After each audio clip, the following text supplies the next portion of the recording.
bomba atómica. Estamos en comunicación con Julián Gadano, que es especialista en energía nuclear, que fue secretario de la Nación dentro del área de energía atómica en la Argentina y que tiene la gentileza de atendernos. Julián, ¿cómo estás? Te saluda Darío Misraji. ¿Qué tal, Darío? ¿Cómo estás? Buenos días o buenas tardes, dependiendo quién nos esté escuchando. Correcto. Julián, primero, si para el nivel de información que vos manejás, ¿te resultó absolutamente esperable esta declaración de Grossi o en algún punto te llamó la atención, te sorprendió? No, la verdad que no me sorprendió. Creo que hay que ponerla en contexto. Creo que Rafael lo que está intentando decir es técnicamente eso, sin agregarle ningún otro componente político. Es decir, Irán tiene el uranio suficiente para hacer armas nucleares, lo cual no significa necesariamente que las vaya a hacer. Es decir, lo que Rafael Grossi está diciendo es estrictamente eso, no está especulando con otra cosa, está diciendo esto es un tema.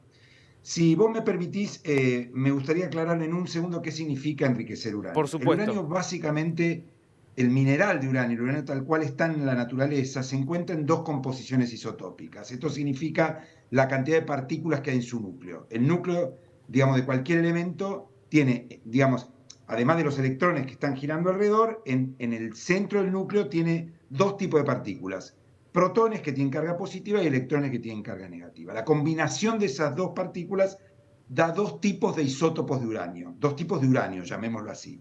El que llamamos uranio 235, que es el material fisionable, o sea, es el que se puede fisionar para generar energía, ya sea con fines pacíficos o, como bien explicaste, con fines militares, y el uranio 238, que no es fisionable. El uranio, el mineral de uranio que está en la naturaleza, tiene muchísima, digamos, está compuesto básicamente por el isótopo 238, que no sirve ni para hacer bomba ni para generar energía eléctrica. Vos necesitas fisionar el uranio 235, que se encuentra en una composición, en un porcentaje muy bajo en el mineral, menos del 1%. Entonces, enriquecer uranio es aumentar la proporción de uranio 235 en el material. Básicamente es eso. Entonces, cuando decimos uranio enriquecido al 5%, significa que el 5% del material es 235, es fisionable, ¿sí? Para generar energía Perfecto. eléctrica en una central nuclear como nuestra Satucha, como las Angra de Brasil, como las de Laguna Verde en México, no se requiere mucho enriquecimiento, ¿sí? En las nuestras muy poco, alrededor del 1%. Cuando digo nuestras, digo las argentinas. En las brasileras, en las mexicanas, alrededor del 5%. Vos no necesitas más porque vos no necesitas una reacción en cadena, digamos, muy amplia, por decirlo así. Las bombas requieren mucho enriquecimiento, requieren el 90% de enriquecimiento, porque vos necesitas generar muchísima energía en una unidad de tiempo y una unidad de masa muy pequeñas, ¿sí? No sé si se entiende Se eso, entiende muy pero claro, básicamente, sí, sí. bien. Entonces, la primer señal de que un país está en una trayectoria militar es qué nivel de enriquecimiento tiene el uranio que posee. Porque si vos tenés uranio enriquecido al 19%, en general el mundo plantea un límite que es el 20%. Si vos solo tenés fines pacíficos, no enriqueces a más del 19%, digamos, ¿sí? Porque ninguna central nuclear, ninguna instalación pacífica, ningún reactor de investigación requiere más que eso. Y si requiere más que eso, lo tenés que explicar al Organismo Internacional de Energía Atómica, digamos, como consecuencia de los acuerdos que los países tienen firmados con el OIEA. Pero en principio, digamos, para simplificar, nadie que solo persigue fines pacíficos, salvo excepciones muy Claro. excepcionalísimas, debería tener uranio enriquecido más del De hecho, 20%. Julián, te interrumpo solo para agregar un dato. Digo, de hecho, el acuerdo que habían firmado en su momento las potencias con Irán establecía, creo que un límite, no me acuerdo si era 3 o 5%, creo, el límite. Exactamente, que sí, entre 3 y 4, era un Exacto. límite Ese era el límite que exigente, Irán digamos. mismo se había comprometido a cumplir. Correcto.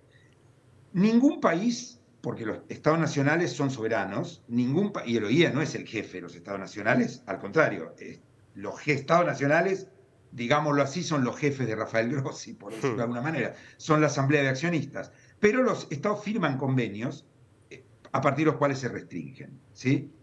Entonces, si un país tiene uranio enriquecido al 60%, llama la atención, digamos, porque ¿para qué lo tenés? O sea, por deporte, porque te gusta, ¿para qué lo tenés? Y sobre todo si ese país está en el medio de un conflicto con varias potencias y con el mundo y con sus vecinos, como Irán, ¿sí? Entonces, la primer alerta, y eso, sobre eso lo que está llamando la atención Rafael Grossi, es, tiene uranio enriquecido al 60%, eso es lo que tenemos comprobado, quizá más, pero por lo menos al 60%. Y no hay ninguna explicación pacífica, digamos, que pueda explicar eso, digamos, ¿sí? El segundo tema, sobre el cual hay menos claridad, es cuánto tenés. Porque si vos tenés 1 gramo, 10 gramos, medio kilo, al 60%, no vas a hacer nada con eso. Entonces podrías justificar lo que tenés una línea de investigación. Bueno, en fin, hay una explicación posible. Hmm. Ahora, si vos tenés 4 toneladas, 10 toneladas al 60%, y el mundo te va a mirar torcido, digamos, porque trata de explicar por qué tenés tanto uranio enriquecido a tanto nivel de enriquecimiento, es decir, a tanto nivel de purificación al uranio 235. Eso es lo que está pasando con Irán hoy, ¿sí? Obviamente hay un componente político, es Irán. Si fuera, no sé, un país amigo de todos, pacífico, se lleva bien con todo el mundo, igual habría una pregunta, y para hacerse para qué lo tiene, pero bueno, es diferente. Hay que tener en cuenta que hay muy pocos países que tienen armas nucleares en el Claro. mundo, solo 9. 5 permitidos por el Tratado de No Proliferación Nuclear, son las 5 potencias, los 5 miembros permanentes del Consejo de Seguridad de Naciones Unidas, los 5 ganadores de la Segunda Guerra Mundial, y luego hay 4 que por fuera del TNP, sí, que no firmaron el TNP porque tienen bombas, que son Pakistán, la India, Israel, que no lo reconoce ni lo niega, pero el mundo asume, Asume que sí. digamos, que que no se ofenda a nadie, pero permítame incluirlo, y el cuarto es Corea del Norte, que paradójicamente vino diciendo a los 4 gritos que iba a tener y nadie le creía, digamos. Sí. Al revés que Irán, ¿no?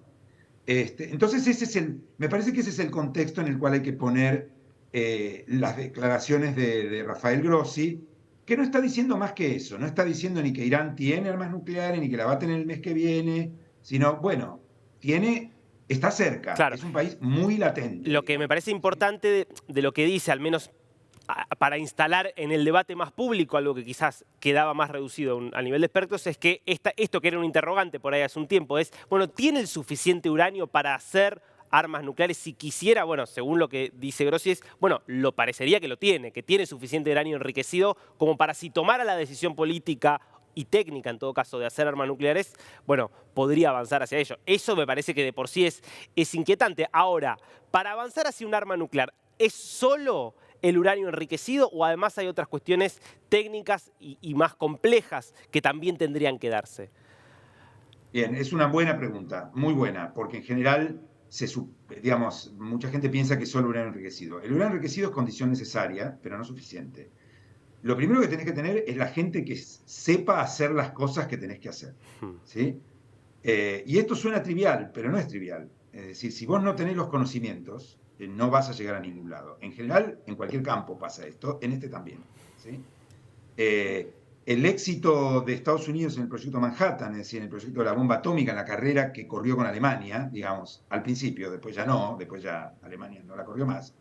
Bueno, una cosa que hizo Estados Unidos es juntar la gente necesaria con los conocimientos necesarios, tanto propia como traída de otros lados, y también lo hizo en la Guerra Fría.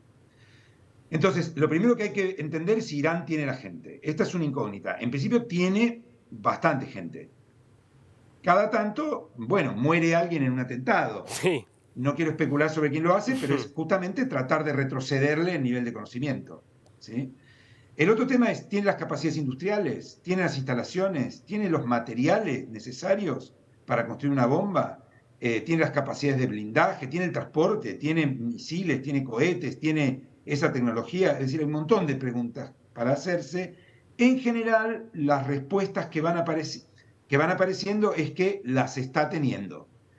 No las tiene todas, pero digamos que cada vez tiene un poco más. Esto, en general, la teoría digamos, quienes investigan el tema de la proliferación lo llaman las condiciones de latencia. Es decir que un país es latente, es decir, que un país ya está bastante cerca de tener la bomba y lo que le falta es la decisión política. Digamos, ¿no? Un poco lo que vos dijiste. Hmm. ¿Irán es latente o no lo es? Bueno, está cerca, es difícil afirmarlo de manera digamos, contundente, porque obviamente los países no dicen transparentemente qué tienen y qué no tienen, digamos, ¿no? Pero Irán está relativamente cerca, como en una época lo estuvimos nosotros, que éramos un país mirado raro, sobre todo en la dictadura, como en una época también Brasil, Sudáfrica, que tuvo armas nucleares. Sudáfrica es el único país que tenía armas nucleares y que desarmó su arsenal, básicamente por el cambio de régimen, digamos. El último gobierno del régimen racista desarmó su arsenal, ¿sí? Pero Sudáfrica, antes de tener arsenal, era un país latente. Bueno, Irán está en esa condición o no, y daría la sensación digamos, uno se inclinaría a pensar que está bastante cerca. Es difícil afirmarlo de manera fehaciente porque, bueno, digamos, los países ocultan esas cosas, pero está cerca. Me parece que está bastante más cerca que hace un tiempo. Ha vuelto, digamos, la ruptura de los acuerdos, que fue una iniciativa de los Estados Unidos. Fue un gravísimo error de política exterior del gobierno de Donald Trump, que le permitió a Irán darle la libertad, digamos. Irán lo que dijo: te fuiste vos, me empezaste a sancionar de vuelta, bueno, ya estoy acá, ahora tráeme de nuevo acá, y, digamos, hay que ver si quiero, ¿sí? Entonces Irán, producto de la salida de Estados Unidos del JCPOA, que es el ámbito en el cual se negociaba, se sintió en libertad de volver a crecer. Y todo lo que había reducido lo volvió volvió a desandar el camino que habían dado.